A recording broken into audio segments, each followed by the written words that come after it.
और आप चाहते हो कि मुझे इसमें पास होना चाहिए, कोई आपका कोई एग्जाम आप देने के लिए बैठ रहे हैं, आप चाहते हो कि इस परीक्षा में मैं पास हो जाऊं और बहुत जरूरी है मेरा पास होना, मैं बहुत बार दे चुका हूं, बहुत बार दे चुकी हूं, तो प्रयास करना एग्जाम के पहले कोई सोमवार पड़े, त्रिपुरा सुंदरी माता का नाम लेकर उत्तर की ओर मुख कर कर गन्ने का रस, शुगर का रस, गन्ने का रस, एक का रस लेकर दोनों हाथों में कलश में भरकर नाम और गोत्र आपका बोलकर मन की कामना कर कर, जैसे कांवड़ शिव जी को चढ़ाते हैं दोनों हाथ से, उसी तरह वो गन्ने का रस से शंकर जी का अभिषेक त्रिपुरा सुंदरी के भाव से कर दीजिए महाराज। ऐसा कोई एग्जाम नहीं होगा जिसमें आप पास नहीं हो सकते, निकल ही जाओ, निकल ही जाओ।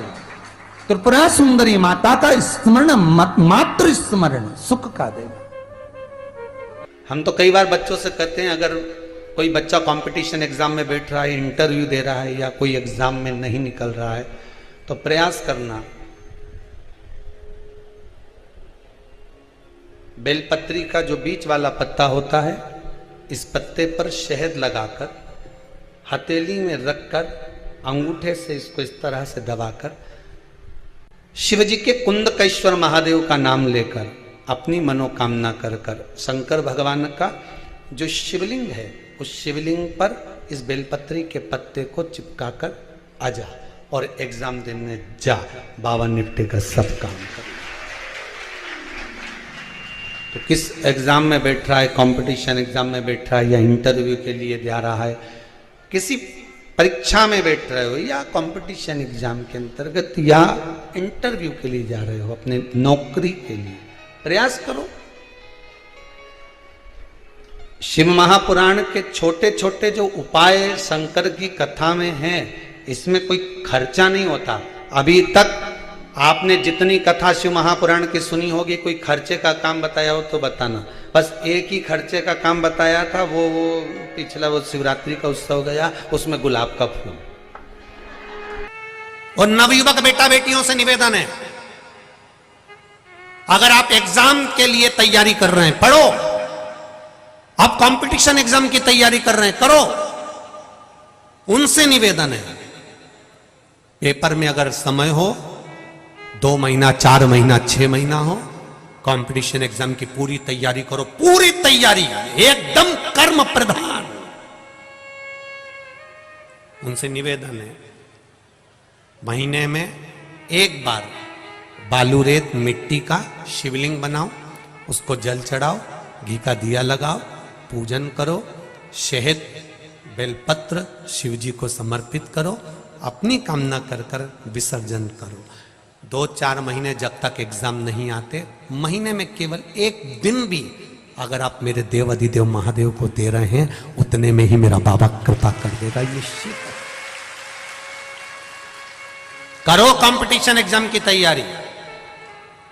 और जिन जिन ने नौकरी की तैयारी करी है, भले प्राइवेट की कर रहे हो चाहे सरकारी की कर रहे हो, मेरा बच्चों से, बेटों से, बेटियों से निवेदन है, खूब पढ़ो, दिल से खूब अच्छा नंबर लाओ, खूब मेहनत करो, पर साथ में शिव महापुराण को विश्वास मानकर भगवान शंकर का अनुमोदन कर कर, विनती कर कर, फिर कंपटीशन एग्जाम में या कहीं इंटरव्यू देने जा रहे हो, वहां भी शिव का श्री शिवाय नमस्तुभ्यम जप कर बाबा को दिल में बिठाकर एग्जाम दीजिए।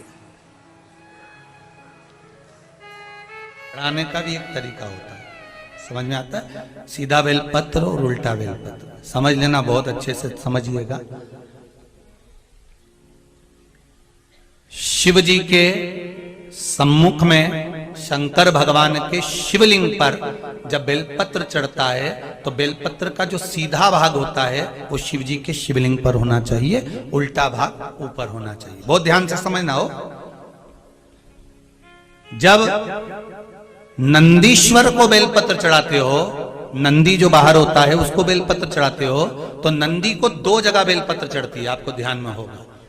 पहली बेलपत्र नंदी को जब चढ़ती है तो नंदी के सामने चढ़ती है, तो उसका बेलपत्री का जो डंडी का मुख है वो नंदी की ओर होता है और बेलपत्री की पत्ती का मुख शंकर जी की ओर होता है। समझ में आ रहा है सबको?